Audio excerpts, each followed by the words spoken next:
MSW Media. So yeah, now it's clean up on aisle 45 time. And for a long while yet, it is going to be clean up on aisle 45. Hey, everybody. Welcome to episode 221 of Clean Up on Aisle 45. It's Wednesday, April 16th, 2025. I'm Allison Gill.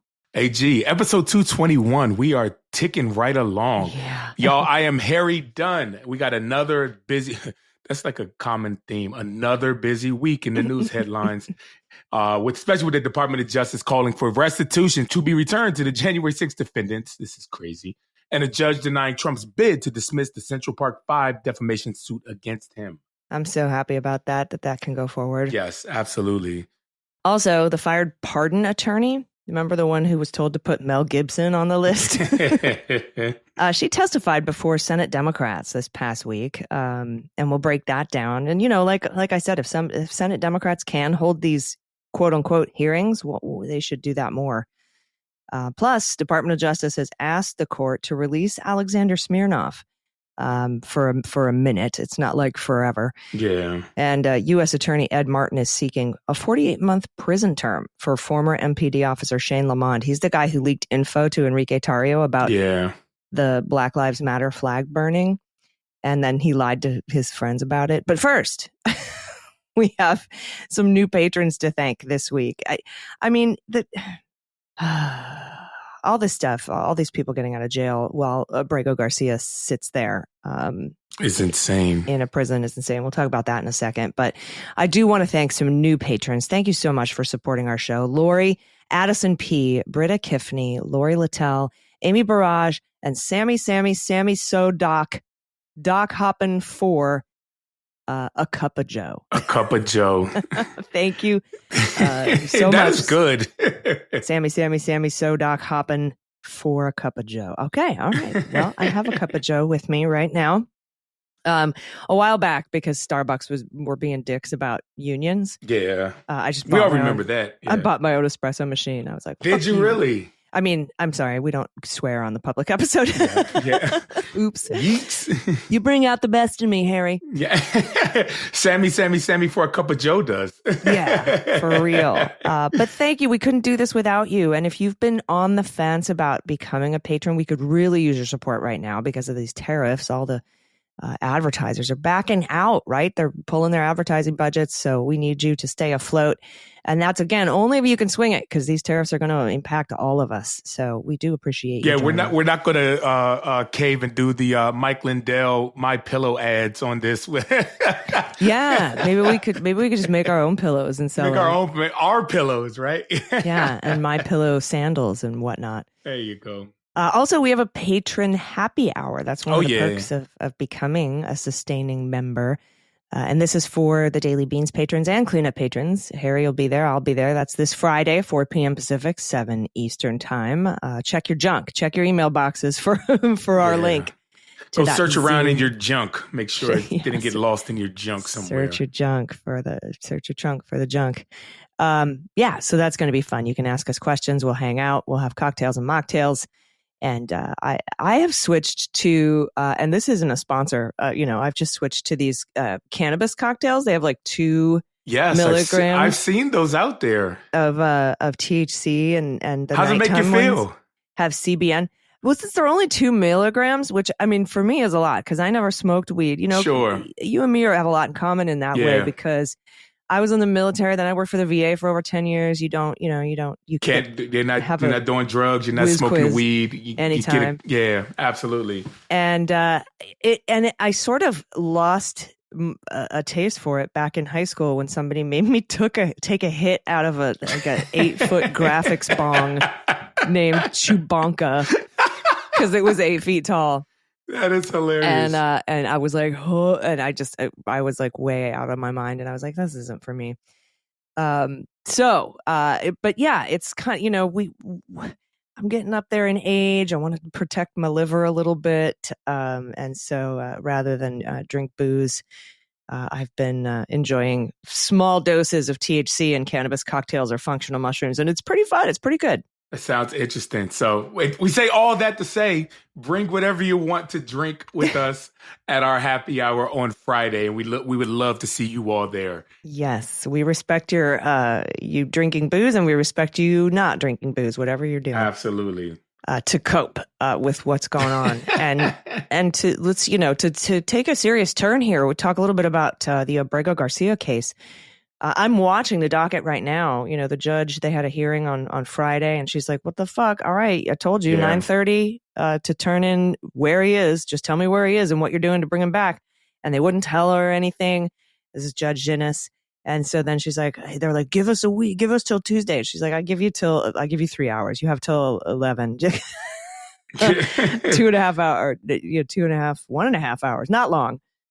I can do math. I was told there would be no math, but no math. They just keep. And so she's like, daily status updates then. And he's like, well, I don't think we'll have anything till Tuesday. She's like, great. Then you can tell the public that every day until we have a hearing on Tuesday.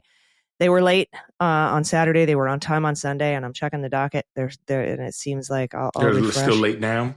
I'll refresh here again. Yeah, still nothing, and they're quite late. 15 minutes late. What time did they give them? A 5 p.m. Eastern deadline or something? Yeah. And they've now said that they don't have to tell you what's going on. We don't have to hand over the agreement with Bukele because that is classified and part of probably state secret privilege. And they are really milking the vagueness in the Supreme Court order because, a lot of people are like, oh, he's in defiance of a Supreme Court order. He's actually not. No. The Supreme Court remanded this back down to Judge Ginnis. Now, they are in defiance of Judge Ginnis's order, which is not to bring him home, but to just tell me where he is, which they did, but they haven't said, they've said he's there, but they haven't answered her other two questions, and which are, what steps are you taking and what steps are you going to take if he's not back yet? Because, he was supposed to be home fucking Saturday. Excuse me, I swore again. I'm just so mad about this because it's bull. All Trump is trying to do is to see if he can get away with it so that he can send U.S. citizens. He was caught on a hot mic today saying he wants Bukele to build 5 more prisons. For homegrown. Yeah. People, which are, citizens. And I think these are Stephen Miller things because he wants to denaturalize U.S. citizens to be able to accidentally, send them to this gulag, and then, the Supreme Court says we can not really try very hard to return them, and if they can't, then that's just too bad because you have to show me due regard and deference to my extreme powers when it comes to foreign affairs. It's just, it's awful, and I just think about these poor innocent families people and their families, and they're caught in this torture prison. It's really upsetting to have this go on. These people. I paused myself for a second because I'm getting ready to swear up and down. And Trump is just, I don't want to suggest the worst, but what if he's not okay? Like, what if he's not okay? Like he is in another country wrongfully at the hands of the Department of Justice and not okay. I try to, do positive thinking about, his well-being and everything like that. But, you have Chris Van Hollen that today penned a letter to the president demanding to know when he would be back. And if he wasn't back by midweek, then Chris Van Hollen was going to go down there. That's the kind of fighting we need too. Shout out to Chris Van Hollen, the senior senator from Maryland. So good for him. And that's why I'm up on that. But this is very frustrating. These are people's lives are at stake, their families. We can only imagine what they are feeling, what they're going through. And like you said earlier, this is a test to see if Trump can get away with it. Because like you said, what's coming next. Mm-hmm. Yeah. The homegrowns are next. And that's that's frightening. And then of course, Stephen Miller gets on and starts squawking about how nobody was sent there illegally, but that's not what the Trump's own Justice Department said, or that lawyer got fired or suspended. It's like, wait, we can't have you be saying the truth. Lord forbid you get out there in front of a judge and tell the truth. But is this the kind of stuff that you can? Well, I think I asked you this earlier. These attorneys not following judges' orders and stuff like. what's the punishment? Like, this is ridiculous. I don't what know. steps Rule can be 11 taken? sanctions, which are just fines that the taxpayers pay. Contempt proceedings, which they are now in because, Abrego Garcia's lawyers have filed a show cause motion. Yeah. I'm assuming the judge will grant it because they have just completely defied her orders. So, we'll keep an eye on this, but it's frightening. All right, to get to the news today, we have this story from Politico first that says January 6 defendants whose convictions were wiped out by Trump are entitled to a refund of restitution payments that they made to cover damage to the Capitol, according to the Justice Department. The department's determination could result in hundreds of payouts from the federal government, from us, intended to cover the cost of repairing about $3 million in damage to the Capitol that happened on January 6th.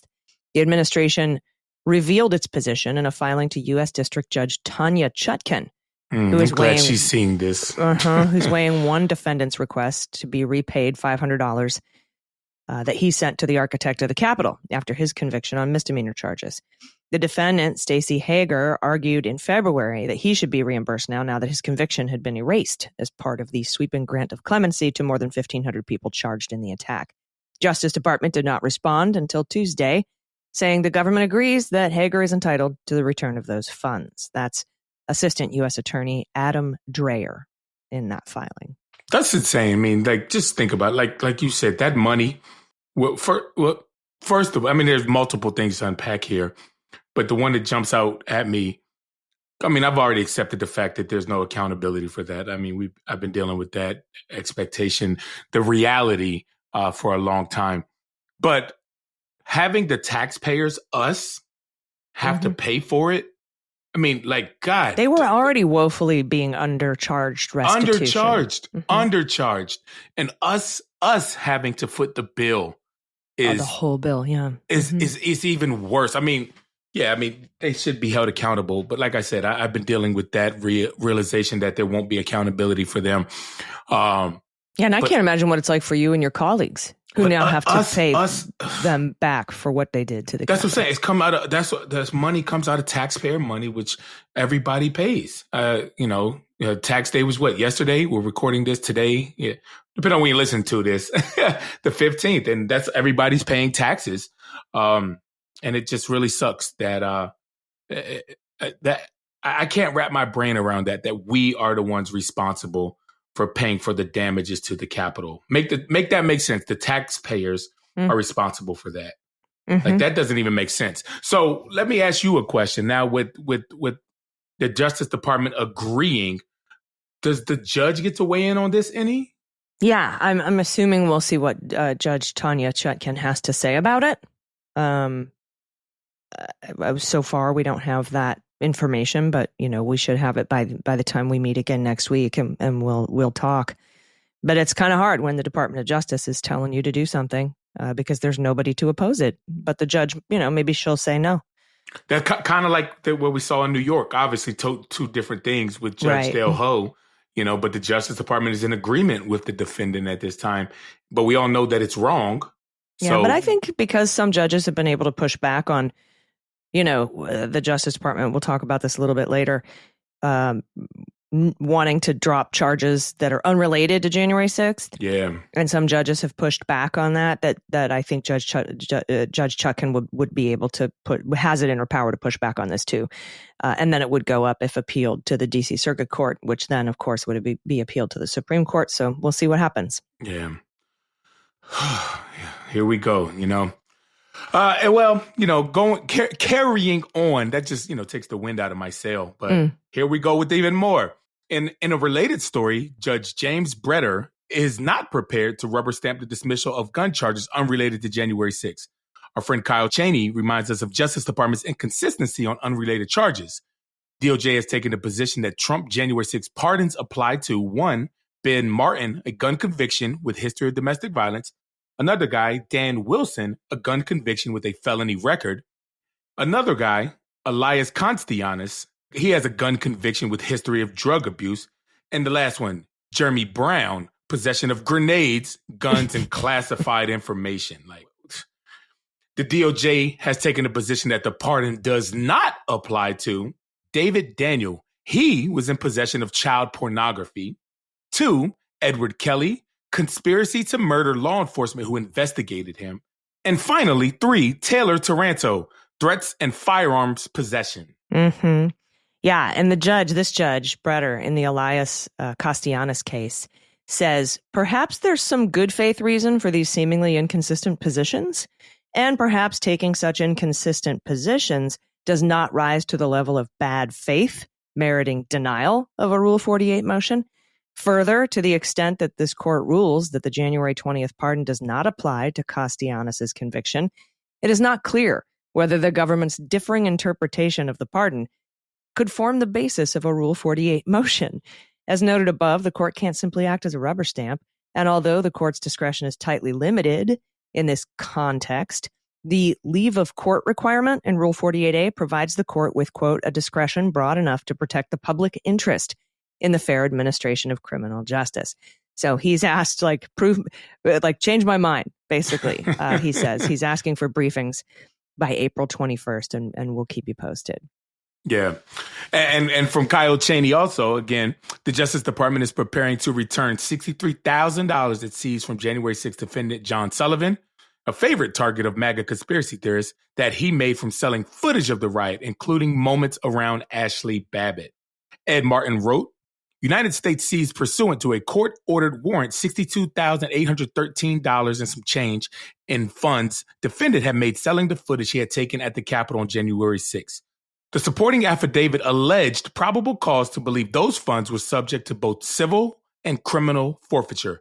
Because the conviction that was the basis of the criminal forfeiture has been vacated, the criminal forfeiture has been vacated as well. $63,000 back.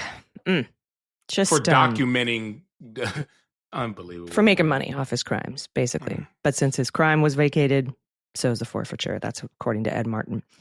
All right, we have more news to get to, but we do have to take a quick break. So everybody stick around. We'll be right back.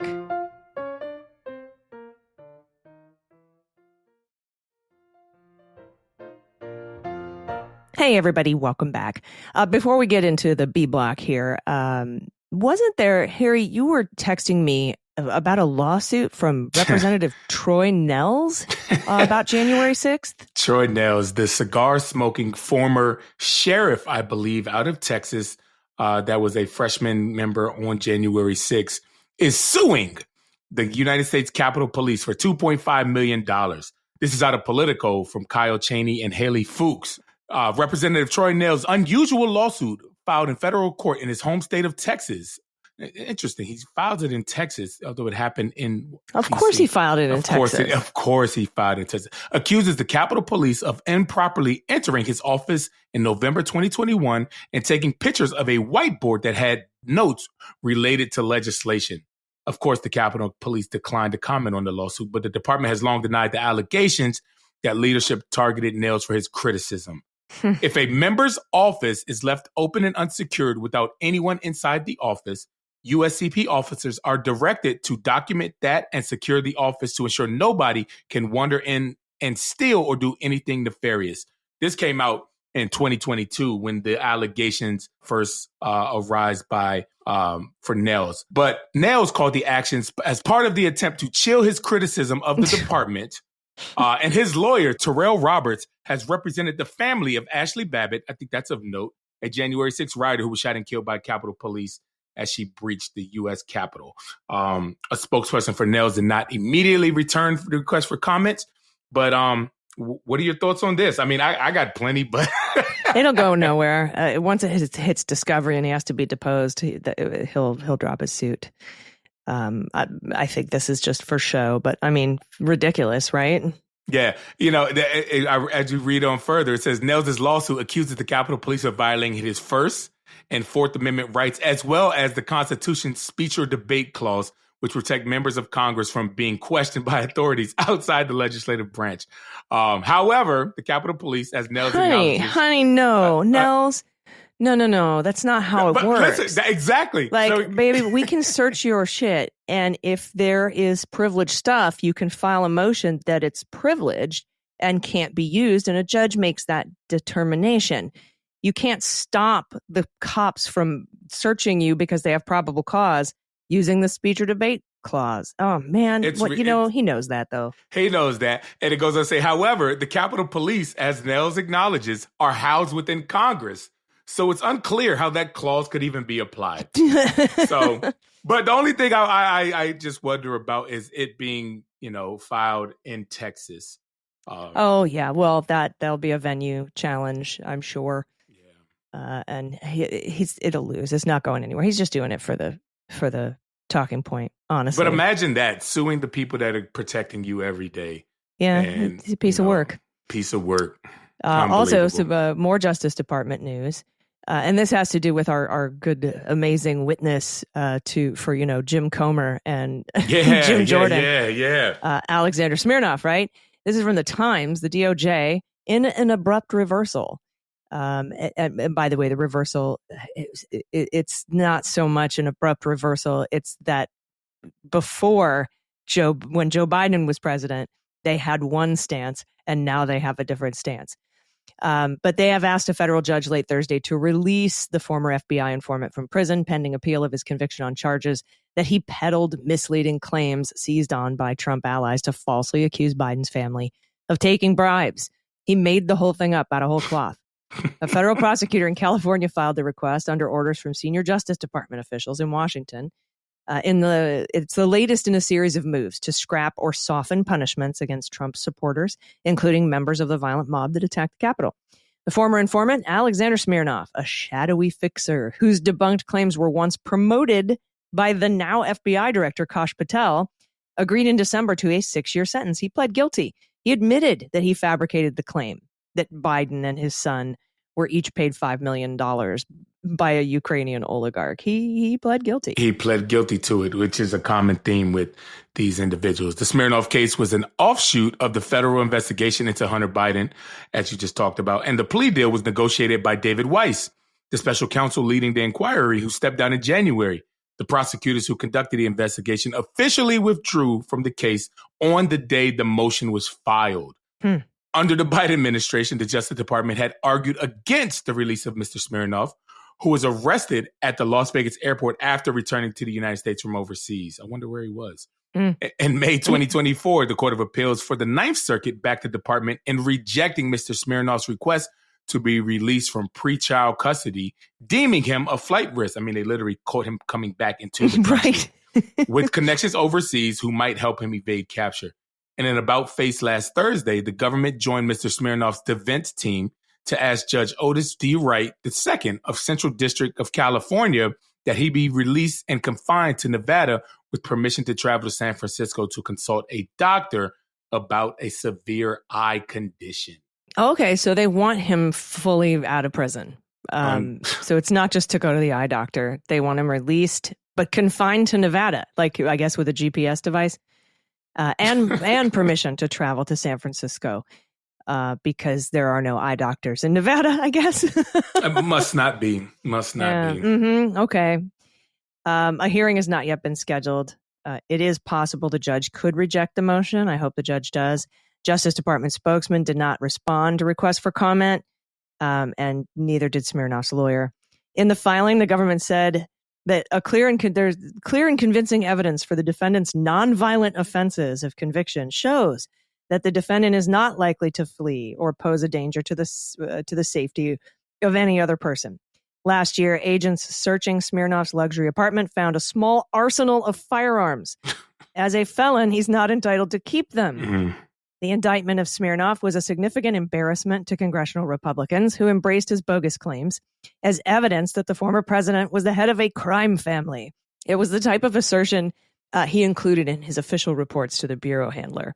Patel was a particularly enthusiastic promoter of these allegations and never publicly distanced himself from Smirnov's story. After FBI agents had debriefed Smirnov and decided his account of the bribery allegations was not credible, Patel joined Republicans in accusing the Bureau, which he now leads, of covering up genuine allegations of wrongdoing by the Biden family. How ironic. Under the terms of Mr. Smirnov's deal, he agreed to plead guilty to creating a false record in a federal investigation obstructing justice, and failing to pay taxes and penalties on $2.1 million in income for 2020 through 2022. Oh. He's also required to, your taxes are, you pay $2 million in taxes, how much money you're making. But he is also required to pay $675,000 in restitution. I wonder if the Justice Department will say that he can get that back too. Get that back too, because he shouldn't have been charged anyway. So. I mean, it'll be. I'm hoping the judge says no. They have to say no.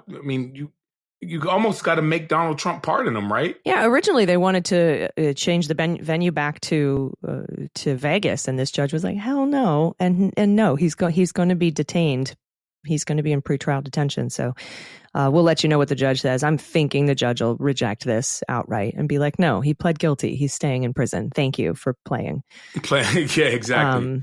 At least I hope that's the outcome. Yeah, let's cross our fingers for that one. But yeah. I mean, who knows? Like you said, almost make Donald Trump pardon him. Yeah. Don't have the DOJ do your dirty work. I mean, what that's right. Trump's doing anyway. So. Right. All right. We have some good news for the Central Park Five after this quick break. So stick around. We'll be right back.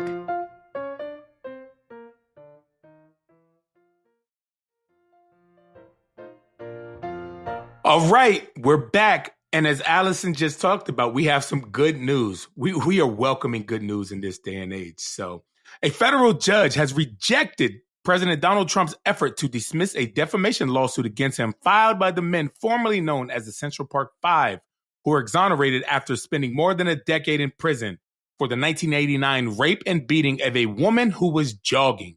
U.S. District Judge Wendy Beadlestone in Philadelphia denied Trump's motion to dismiss in a brief Thursday night order.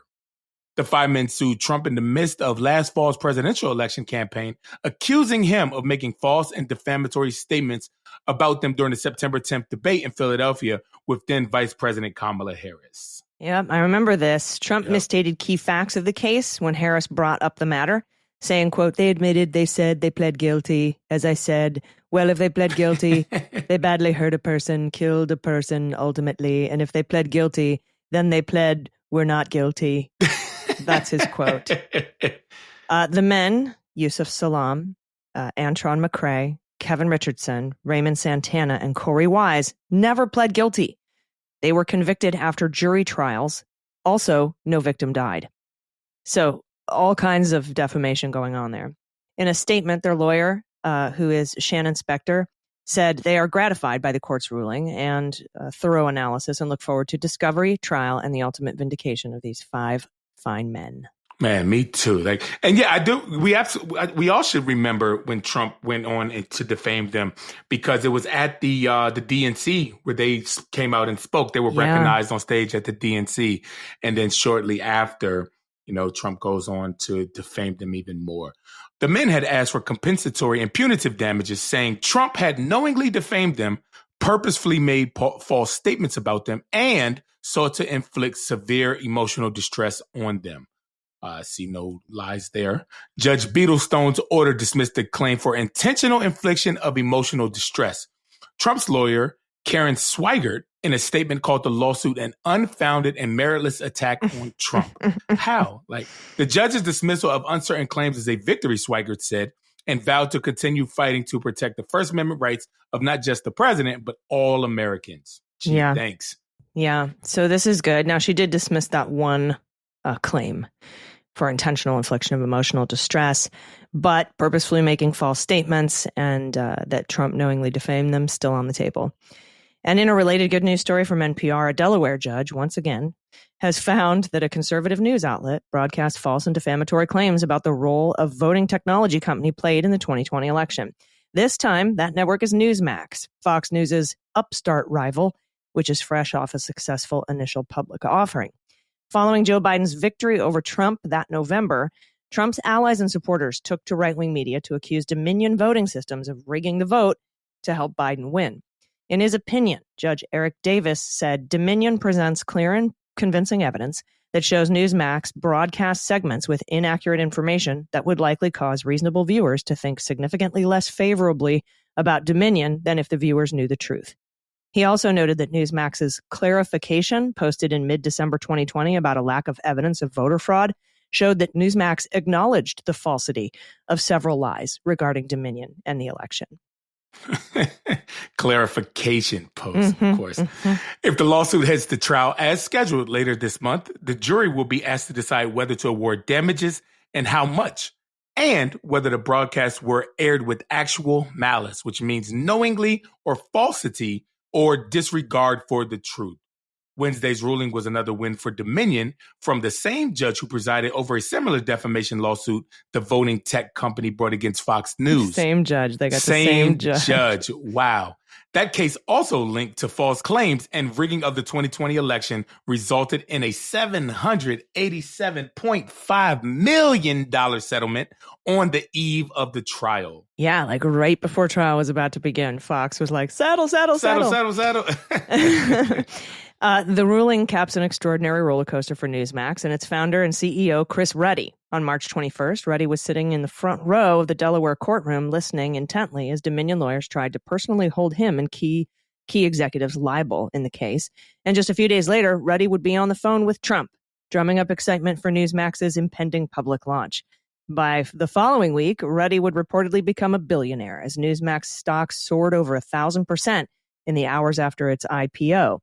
Ruddy and his team, joined by other notable figures like Trump's former lawyer, Rudy Giuliani, even rang the opening bell at the New York Stock Exchange, albeit on the same day stocks plunged the farthest since the beginning of the COVID pandemic.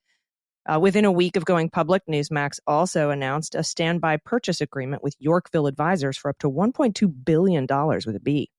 And they got a lot of stuff going on with their finances, huh? The company's finances may be facing another roller coaster as Dominion's $1.6 billion suit moves forward to trial. Newsmax is also facing a June 30th deadline for the second half of a $40 million settlement with the Smartmatic USA, another voting systems company that also alleged the cable news channel had defamed it in the wake of the 2020 election. Listen, I couldn't love this for anybody more than I love this for Newsmax. Yeah, womp womp. Also, some good and kind of surprising news. U.S. Attorney Ed Martin is looking for a 4-year sentence. I was definitely caught off guard by for this the story. Former MPD Officer Shane Lamond for leaking information to Enrique Tarrio about the probe of his BLM flag burning and the lying to his colleagues about it. Tarrio has called for Lamond to be pardoned. The sentencing memo describes Lamond's interactions with Tarrio and notes that in the months leading up to January 6th, Tarrio and Lamond were in regular contact. No other reference, though, to January 6th in the memo. DOJ is seeking a consecutive sentence to bring Lamond's sentence to 48 months, saying it believes Lamond's charges are both federal and local and should be linked to create a lengthier jail term. So, interesting sentencing memo filed from Ed Martin's office. I didn't expect that, honestly. At all. But I'm also wondering, he was facing a lot more than the proposed 4 years here. What wasn't he? I think with obstruction.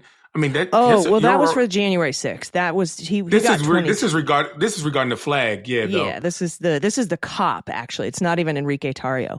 It's the cop. No, I know, but wasn't he convicted of something like this? This was just about lying. But isn't that also obstructing too? So I don't know what he did. I don't know what he's in this charge. What he was convicted of. But. No, he wasn't charged with obstruction. I don't think. Okay. And even if he was, that's a 20-year sentence. I'd have to look up the charges. But, if you're a first-time offender and you've never done anything before, Manafort only got 4 to 7 years. That is far different from adding seditious conspiracy to an obstruction charge and a conspiracy to obstruct and putting those all together that equaled Enrique's 22-year sentence, but he got pardoned for that. Yeah, I'm just curious how it's going to turn out. You said, Tarrio wanted no charges and pardoned. Yeah, he wants a pardon for Lamond, but Ed Martin's thinking 4 years. So. It makes me wonder. Is there infighting going on? What's going on? It makes me wonder if Ed Martin knows that Trump's going to pardon Lamond and is just going through these motions so that he can seem like he's tough on crime. I don't know. Or like a friend of the Black Lives Matter community. Well, if he does that, then you would have Ed Martin apparently have to come out and say, hey, this is wrong, maybe. I don't know. Interesting to see how this plays out, but I'm all for it. Yeah, he doesn't have to offer an opinion on a pardon. He can just say, oh, there's a pardon. Gotta follow it. Yeah. Interesting to see how it plays out, though. Yeah, we'll keep you posted. We also, by the way, we're going to be talking a little bit about some of the stuff that pardon attorney said during that hearing in front of Senate Democrats. And we have some Rudy news that we Rudy can share news. with you. We love it. I know y'all love it too. So, but we have to take a quick break. So everybody stick around. We'll be right back.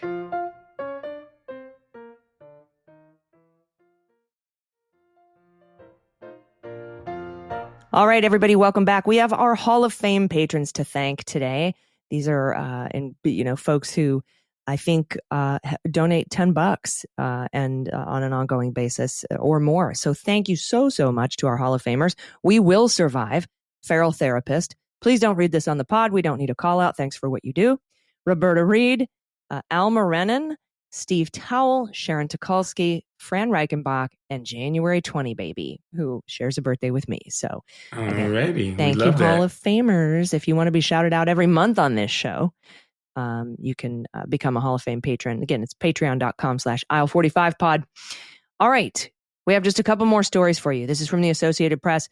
The Justice Department's recently fired pardon attorney accused the leadership of the law enforcement agency of ongoing corruption, testifying last Monday, a week ago, at a congressional hearing meant to showcase concerns that the Trump administration is assaulting the rule of law, abusing its power, and forcing out career civil servants.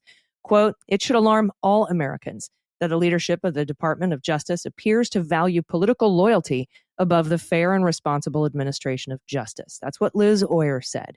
She was fired last month after refusing to recommend that the gun rights of Mel Gibson be crazy restored. ass. Right? "It should offend all Americans that our leaders are treating public servants with a lack of basic decency and humanity," she added. Now, the hearing represented the first time in the new Trump administration that Justice Department lawyers who were either recently fired or quit have spoken before Congress about the circumstances of their departures and their concerns about the agency's direction. It unfolded as a wave of resignations and firings have hollowed out the ranks of experienced career lawyers at the department, and as Attorney General Pam Bondi and her leadership team have signaled little patience for dissent within the workforce, including by suspending a government attorney who admitted in court that the deportation of Abrego Garcia to a notorious El Salvador prison was a mistake. That's what you were mentioning earlier. Yeah. That guy and his boss got sidelined. Absolutely, they did. Listen, the warnings were stark, with lawyers who spent years at the Justice Department recounting their experiences with unprecedented political pressure that they said made them deeply uneasy and obliterated the institution's norms. Oyer decried what she described as the callous cruelty with which DOJ leadership is treating dedicated public servants. She testified about being abruptly fired without explanation last month, one day after refusing to endorse the restoration of Gibson's gun rights following a misdemeanor domestic violence conviction, and being told security officers were waiting in her office to escort her out of the building. She said the Justice Department leaders tried as recently as Friday night to intimidate her into silence by dispatching armed deputy marshals to her house to deliver a letter warning her against testifying. That's insane. Though she was able to forestall the arrival of the officers at her home, the letter was a warning to me about the risk of testifying here today. But I am here because I will not be bullied into concealing the ongoing corruption and abuse of power at the Department of Justice, Oyer said. What a powerful statement. Wow. They sent armed deputy marshals to deliver her, her to say, don't testify. Jesus. Another witness was former public corruption prosecutor, one of them who resigned under protest amid the dismissal of the Eric Adams case. It's Ryan Crosswell, who was not involved in the Adams case, described the events surrounding the move to dismiss the Adams case so that the Democrat could help the Trump, administration with their immigration crackdown as, quote, among the saddest in the department's history, is how he described that day. In a properly functioning justice system, any public official wishing to avoid prison has to live by one rule of thumb: obey the law. That's what Crosswell said. Stop breaking the law, asshole.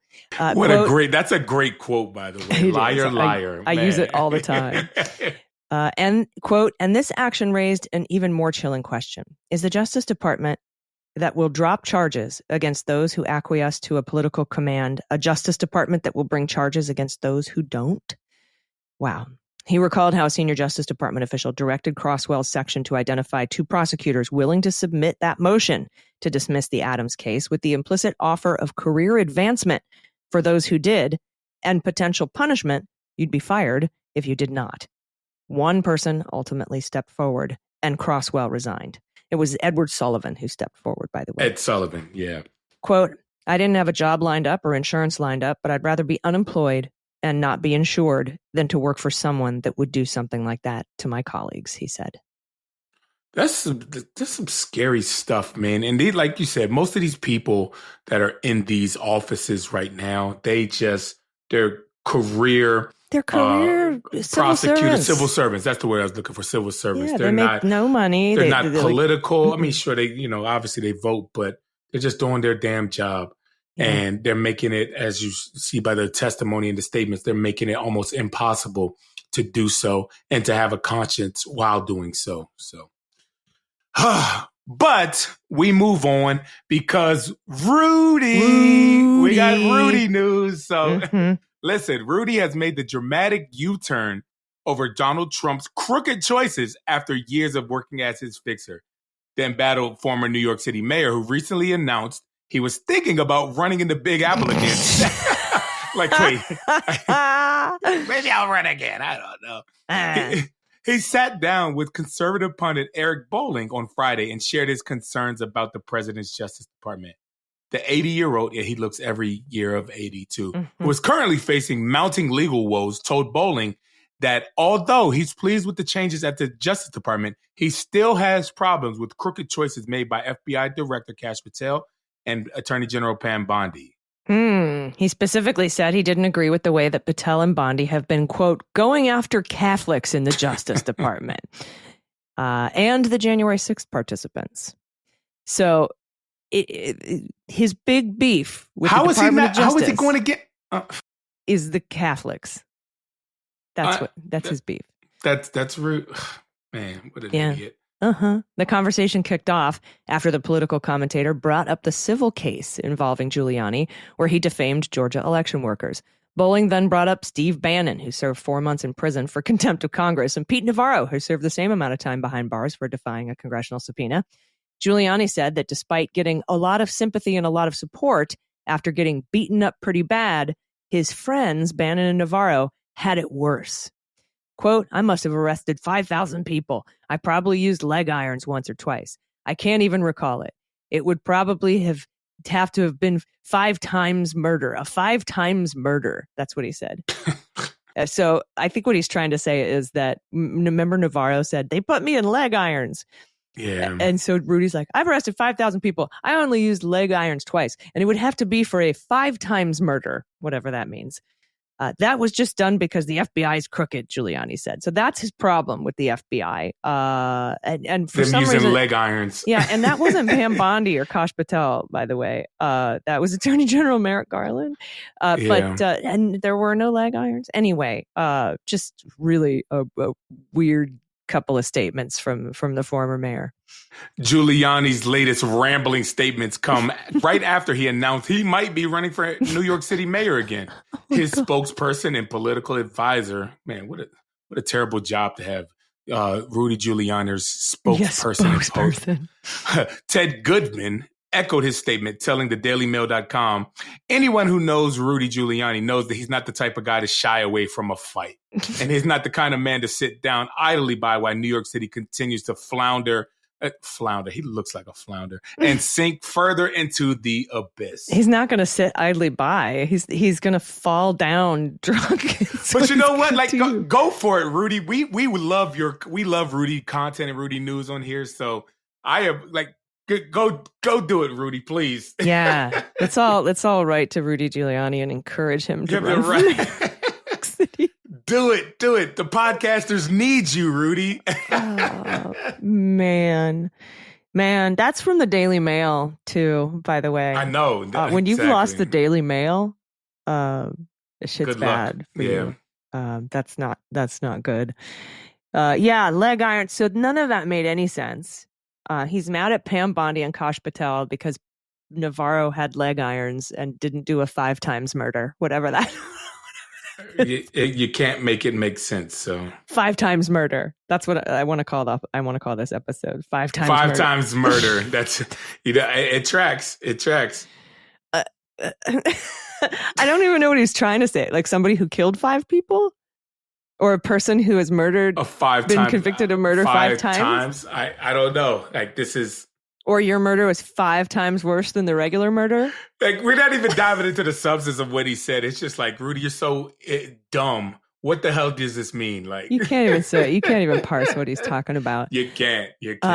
Yeah, though, run for mayor. Okay, that'll be good. Go for it, Rudy. He is indicted in Arizona still, currently, by the way, for what he did in the 2020 election. So, I think a lot of people forget that there's still an indictment in Arizona. Yeah, and so much for like a speedy trial clause, right? Or well, I'm sure it's all the defendants that are delaying. Yeah, and, it's not the state pausing the speedy trial clock. Yeah, but anyway, it is now an hour late. The Abrega Garcia status update still not on the docket.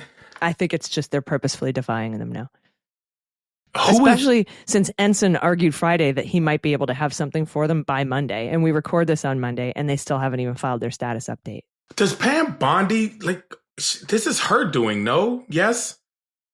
What do you mean her doing? Like, she runs the DOJ, right? So she's responsible for these lawyers. Ultimately, yeah. Ultimately.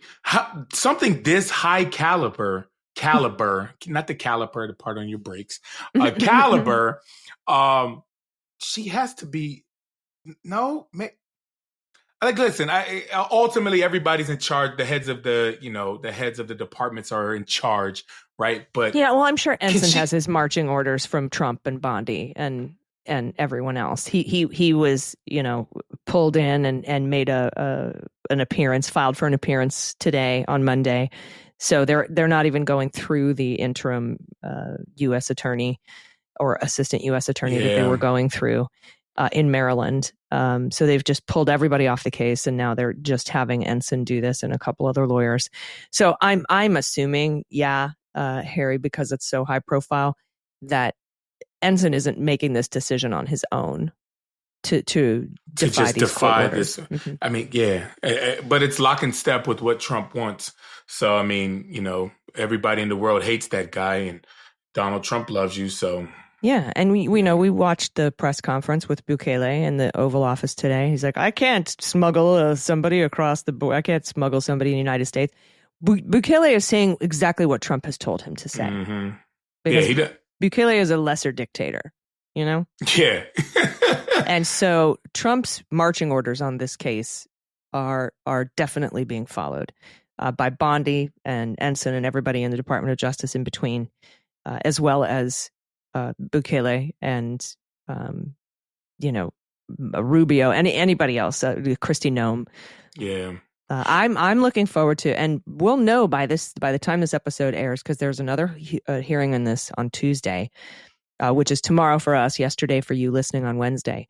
And I'm looking for Judge Ginnis to order someone with knowledge, like Stephen Miller, like Kristi Noem, to come in and sit in the chair and say what they know about what steps are being taken to facilitate the return of Abrego Garcia. We'll see what she says. And then she might also rule on that motion to show cause, which, is the official kickoff of contempt proceedings for failure to follow the court's order. So we'll see. We'll see what happens. But also, another thing that I'm watching is, like I talked about earlier in the episode, is Chris Van Hollen.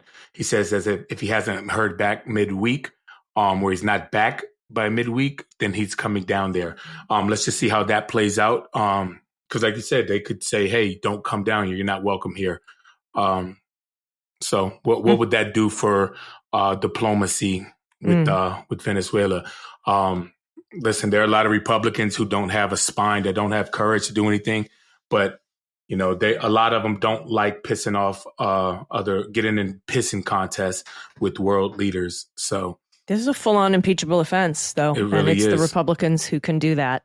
But I think they're more, if the Republicans impeach him for anything, it'll be about the tariffs, because the rich Republicans are losing money. But we'll see what ends up going down. And we'll bring it all to you crimes and next week. misdemeanors. Wouldn't be his first go round. No, and then he'll be like, I'm immune from crimes, so you can't even impeach me. That'll be what happens.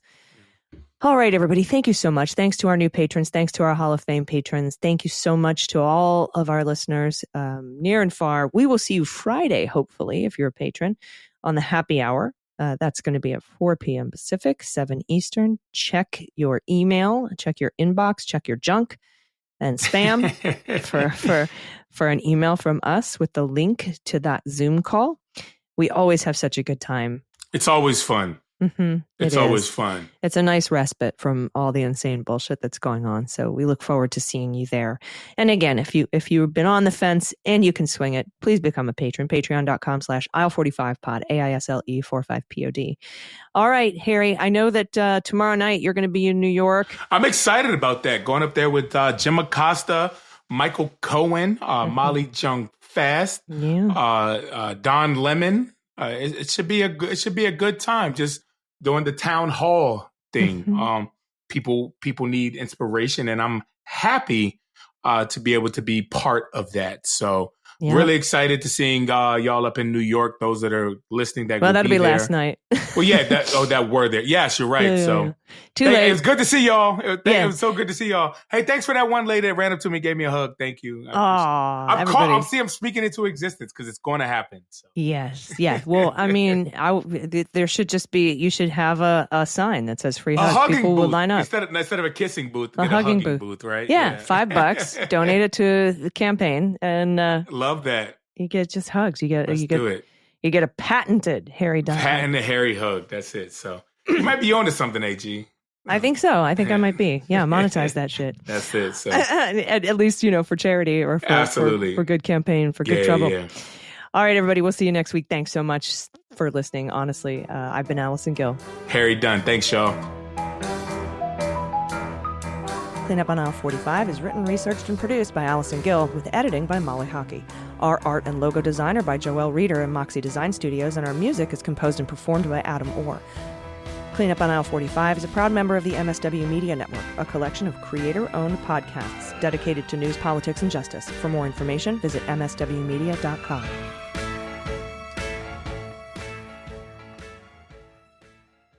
MSW Media.